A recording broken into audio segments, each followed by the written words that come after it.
SMP Luadah dan ibu SMP Luadah Kota Lusmawe. Dan menanjik hormat dan tuan ke wali-wali murid yang katruh bak tempat yang berbahagianya bagi lagi nyorba yang lagi rapat tahun 90-an. Sebetulnya dinas pendidikan Kota Lusmawe harus dipikir IPA hangin, IPA urun di luar. Yang lagi sama dia yang dipikir. Yang punya saya. Yang kepala dinas pendidikan punya saya. Anak ya rumah gula ya kalian putra ya akan kejadian lagi yang rupa gede. Yang rapatnya lagi rapat dan gue kami. Tidak. Jadi, yo bapak untuk pegang jalankan tugas tentang high COVID-19 kalian jalankan tugas. Itu yang tak terima kalian jalan tugas. Tapi lum secara pribadi anak lum baik suntik.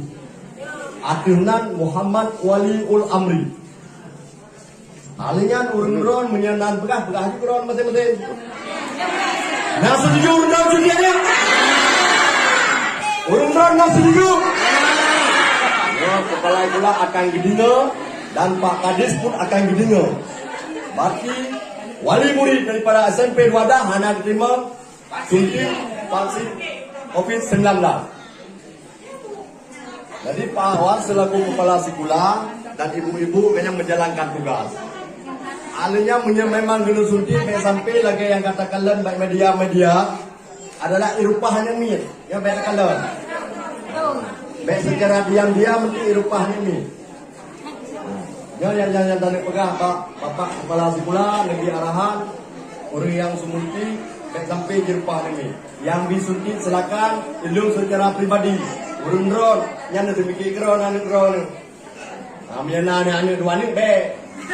Tapi itu dito ni anak hangko beli sini. Saya tehat dulu.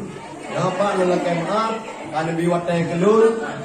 Di tempatnya nyonya pernah gitu suntik orang yang pegah Pak urun-urun. Nyo hinon na komite adenan ajari. Dia bidang komisi D. Tapi ji orang yang rumah sekolah hantar mijak orang yang tahu. Nyorun jumlah, jumlah haji jak kena kalau nutup ki malai bejak dari baku. Yang tengok kereta bawah.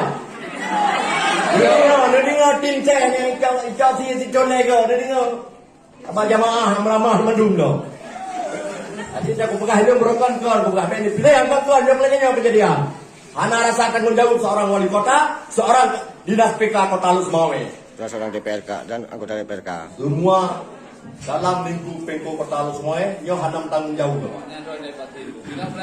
Yo dinas pihana di pasir. Ada kalam. Jadi etno mentang Pak Kepala kalau di Watai Kelun mengasih berehat.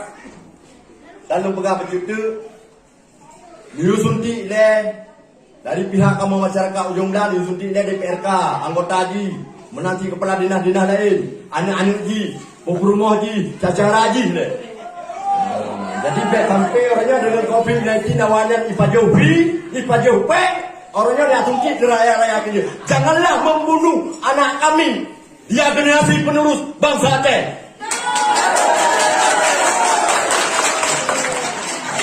Assalamualaikum warahmatullahi wabarakatuh.